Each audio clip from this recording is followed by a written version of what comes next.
In this video, I'm going to show you how to quickly and easily mix and master your beats in 4 simple steps. This is the 4th and final video in my new How to Make Trap Beats for Beginners series. So by the end of this video, you'll have gone from beginner to master of beat making. Let's get right into it. As usual, I'll be working in Ableton, but you can follow along in any DAW. I like to mix my tracks and beats systematically, so I break the whole process down into 4 steps to make things easier. Step 1 is organize and importance. It's extremely important to have a clean and organized session when going into the mixing and mastering stage. As you can see here, my session has a lot of unused tracks and some of the colors are out of order. Best practice is to keep up with naming and color coding your tracks and clips as you work, but we all know that can get away from us. So I'm going to start by going through and deleting every unused track, fixing the colors, and fixing the names. This makes it a lot easier to find everything when making adjustments. And if you aren't using a project template like the one I'm using to make your tracks and beats, make sure to group all of your tracks as well.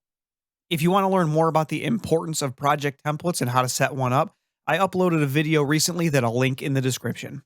But typically, you'll need a group for the drums, the melodic components, and then I like to process my sound effects in their own group. Let me quickly clean up my project and then we'll get started. Now that I'm done, you can see that things are a little more tidy and I got rid of all of the empty tracks. All the tracks that are being used are currently named, color-coded, and in groups. From here, I'm going to prioritize the most important elements first. Since it's a trap beat, the drums are going to be the driving force of the track, so I'll work on them first. Then I'll work on the musical elements next, followed by the supporting elements. More complex beats may have more elements to be considered, but since this is a basic one, there are only a few. If you're not sure of which elements are the most important for your track or beat, simply give your track a listen and then make notes and prioritize which ones you want to stand out and which ones you want to be in the back. Once you have your project organized and have decided the order of importance, it's time for step 2, levels. A lot of the time, issues in your mix can be fixed easily before even grabbing an EQ or compressor. Simply bringing the levels up or down can make all of the difference in almost no effort. To start mixing my drums, I like to solo the kick and set its peak level to around -12 dB and then build around that. You can do this by bringing in a spectrum analyzer or any type of audio analyzer that you like. Then play your track and see where your levels peak. So my kick drum was already pretty close to -12, so I'm going to leave it there. Now I'll bring in the 808. A good starting point I aim for is to set it around 6 dB lower than the kick, but it may change a little bit as I mix. Now I'm going to let that loop and bring in the snares.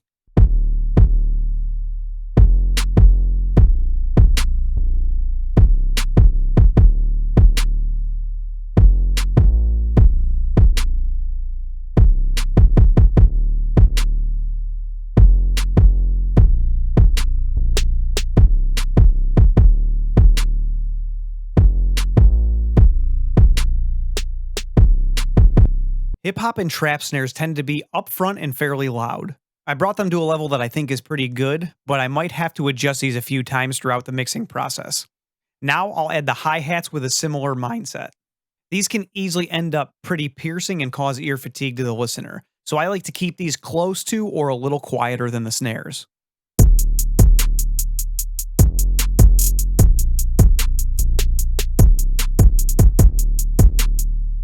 I think -3 sounds pretty good for now. Now I'll bring in the open hat.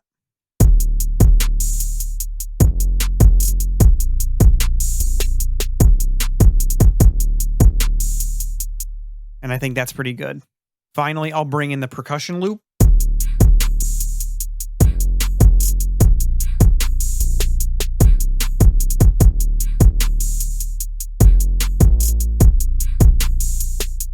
And then I think -12 sounds pretty good for that as well. Now that I've finished setting the levels for the drums, I'll repeat this process with the musical elements in the melody. I'm going to solo the whole melody group first and see how everything fits together and make any adjustments.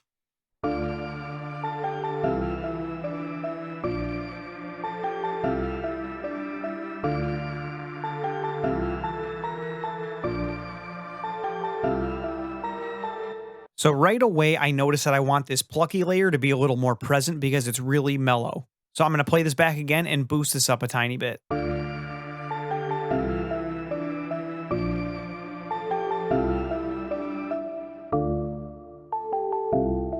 That sounds a little better.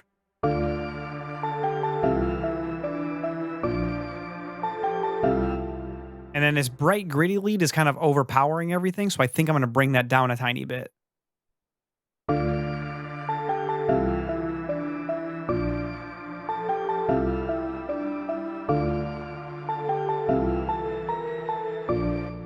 That sounds a little better. And then I also think I want this brassy lead to kind of stick through a little more, so I'm going to bring that up a tiny bit.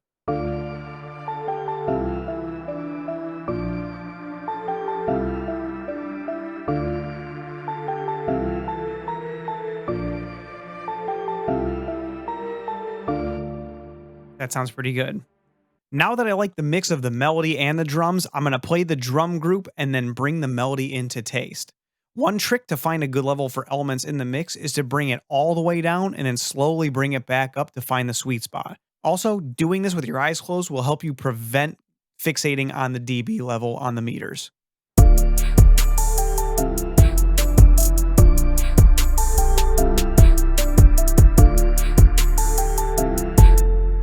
I think +1 sounds pretty good. And now I'm going to repeat this with the bridge section since I used that flip sample.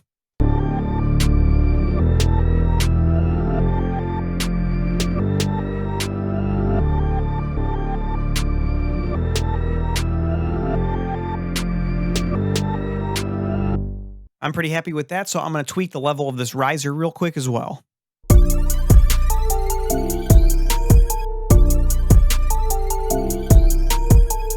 This beat is definitely starting to sound a lot better with the level set, so now it's time to move on to step 3, which is EQ, panning, and effects. This is where we utilize EQs, panning techniques, and effects to sculpt, shape, and fit all of our elements together so that the mix becomes more cohesive. As you become more proficient with producing, this step can be merged with step 2 and also be done as you're producing the whole arrangement. But for beginners, I like to break this down into its own step. I'm going to start by processing the drums. So I'll listen to the drum group and see how things sound.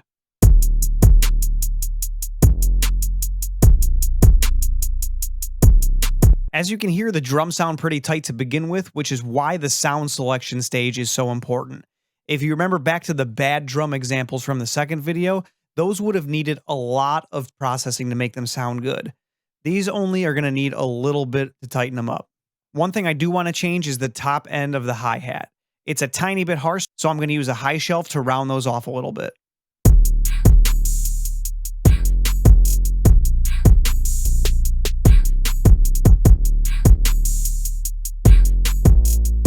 And that sounds a lot better. The next thing I like to do is to go across all of the elements in the track and then filter out the lows and make sure there isn't any extra and unneeded data in the bottom end that could later cause muddiness.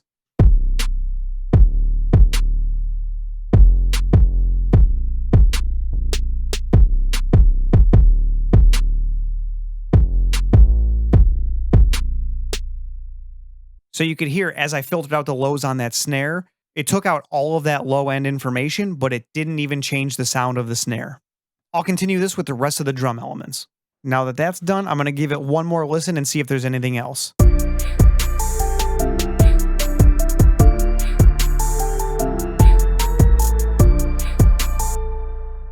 Maybe just a tiny little bit of punch in the kick, so I'm going to make a little boost and listen.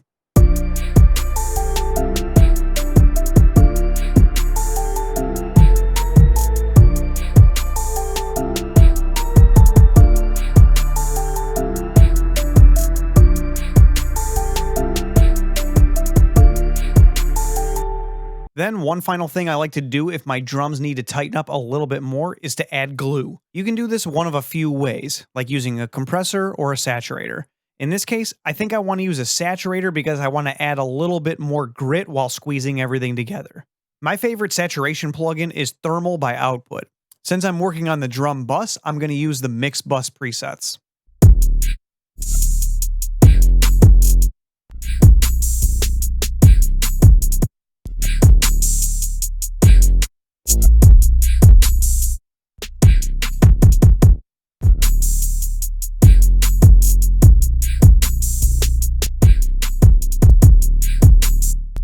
I think I like this one. You can hear that as I turn that on and off, the mids of the drum group are a little more present. And since the drums are done, I'm going to follow the same process with the melody.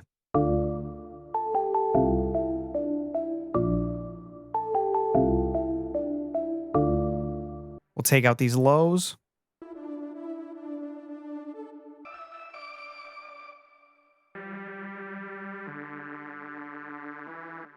Now as the melody plays, I'm going to look at the spectrums on each element and see if I need to separate them at all.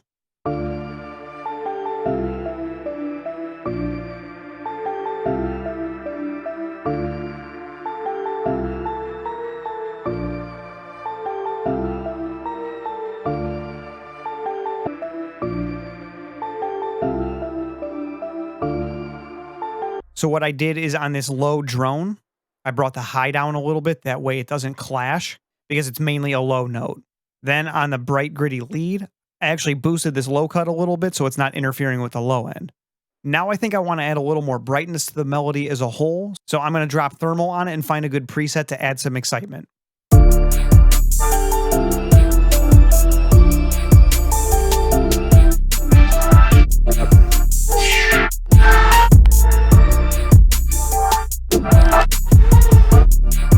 I think I like this first one, so let's toggle that on and off.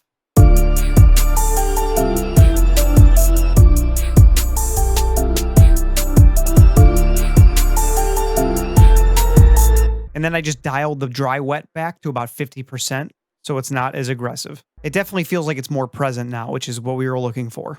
And lastly, for the melody, I'm probably going to do a little bit of panning since a lot of these leads are bright. What panning does is help separate elements that are in a similar frequency space. So I'm going to bring the gritty one about a quarter to the left, and then I'm going to bring the brassy one about a quarter to the right.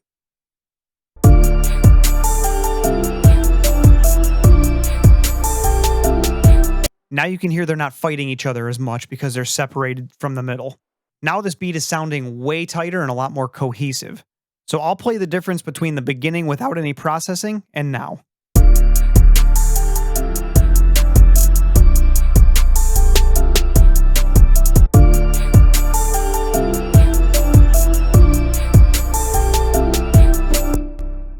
And that brings us to our final step, loudness. I'll be using the Ozone Maximizer as my limiter, but you can use any stock limiter or VST that you like or prefer. I'm going to drop Ozone on my master channel and open up the Maximizer. The limiter ceiling is the point at which no sound can pass through, so I like to set this to 0.-1 dB. Now you need to decide what your desired loudness level is. If you plan on uploading this to a beat store, you'll want to bring your level up to about -6 dB.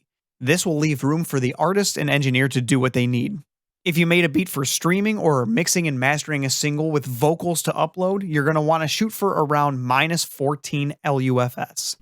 There's a lot of controversy around this topic and a lot of differing opinions, but my outlook is that if a streaming platform asks for a specific LUFS rating, I'm just going to provide that specific rating. There has to be a reason they ask for it, right? And finally, if you just want to get the maximum loudness possible, you can just crank the levels up as loud as you can without introducing too much distortion. Let's master this track for streaming. Just like when mixing, during mastering, you should listen to the loudest part of your track because it will have the most elements. So I'm going to work with the final hook. I'm going to loop this and then slowly drag down my threshold until my levels get to around -14 LUFS.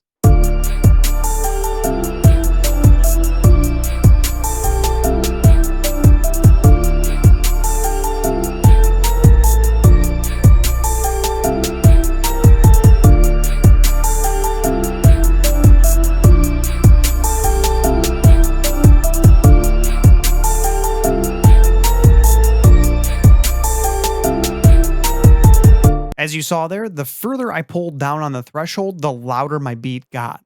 That being said, the levels are now set. If you have a very dynamic beat, you may benefit from going closer down to -12 LUFS. That's because this is an average reading of the whole signal that's been processed. So if some parts are quieter, your overall loudness rating may go down a little bit. One way to combat that is to process the entire track, look at your rating, and then make adjustments. That's just a very time-consuming method, but it's a little more precise. By the way, I kept calling this step mastering, and it's a bad habit of mine. All I did was set the loudness. Mastering is a process of making extremely minor tweaks and adding effects like compressors, exciters, and stereo imagers to polish the track. This processing impacts the entire mix since it's on the master chain, and it's very important to make very subtle changes since it's very easy to overdo it. I'm going to go back and listen to see if there's anything else that I can spice up.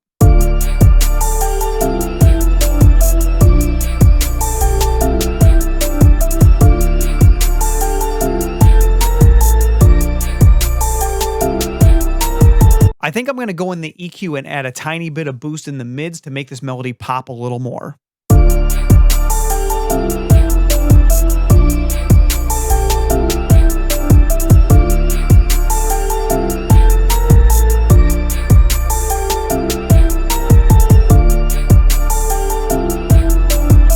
I think that's a lot better. Keep in mind that you don't want to make changes like this when you're sending a beat off to an artist where someone else is going to be processing it later. That's because it'll just be over-processed and harder to work with. Finally, I think I'm going to add a little bit of grit. I'm going to grab the exciter and then make sure it's before our maximizer, and then play our loop back and make a couple adjustments.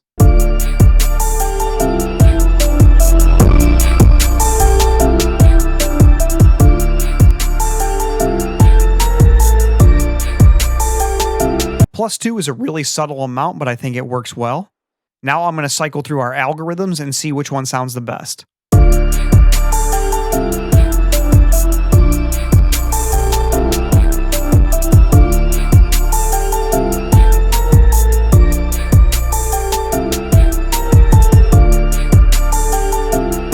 I think I liked analog the best, so I'm going to leave that there.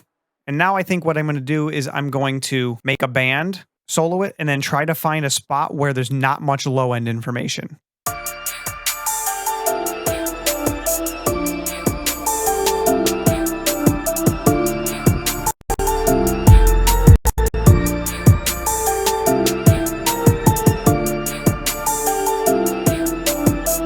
I think that's pretty good. And then I'm going to duplicate this and then turn this one off. I don't want to process the low end any more than we already have.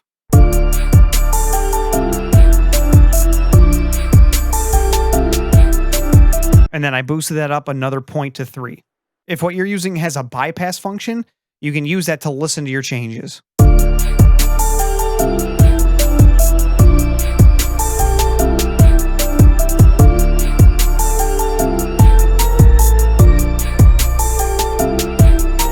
So as you can hear, the changes were extremely subtle, which is what you want when mastering. If you have to make drastic changes in the mastering stage, you should probably go back to the main mix and start from there. One little bonus trick I like to use is that when I think the track is done, I'm going to wait overnight and then revisit it. That's because your ears may become fatigued over a long studio session, and you may end up thinking that it sounds better than it is, or might not be able to hear subtle differences that need to be changed. So it's been 24 hours since I recorded the first part of this video, and I'm going to give the last hook a re-listen and see if there's any changes I need to make.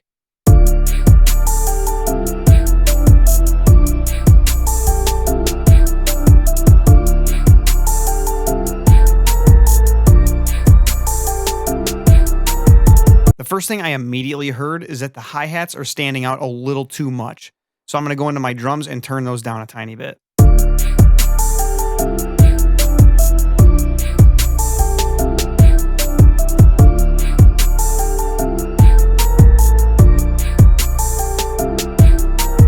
I think that sounds a lot less harsh and piercing, and I also turned down that open hat a little bit just to even everything out. The next thing I noticed is that my kick had a little bit of grit on the top end, so I want to tame that a little bit. So I'm going to grab my EQ and filter that out a little bit.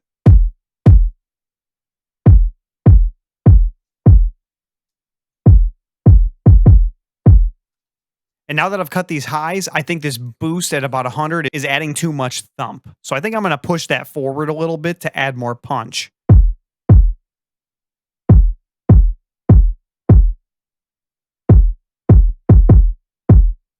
This is before and after. Now that we've cut those highs out, I'm going to listen in context. So that's before.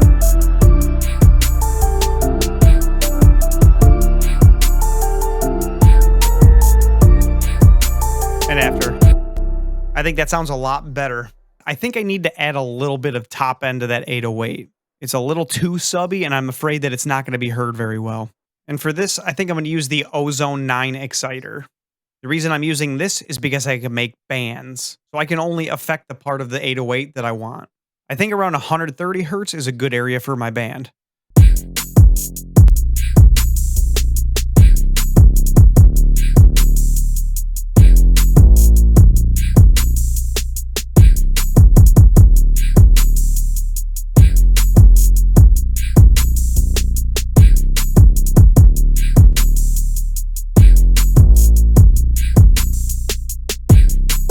I think I like how that tape sounds at about 6.3. And that hi-hat is still sounding a little loud to me, so I might bump it down a tiny bit more. I think -8 sounds pretty good. So now I'm going to listen to everything in context and make sure I'm happy with the way everything sounds.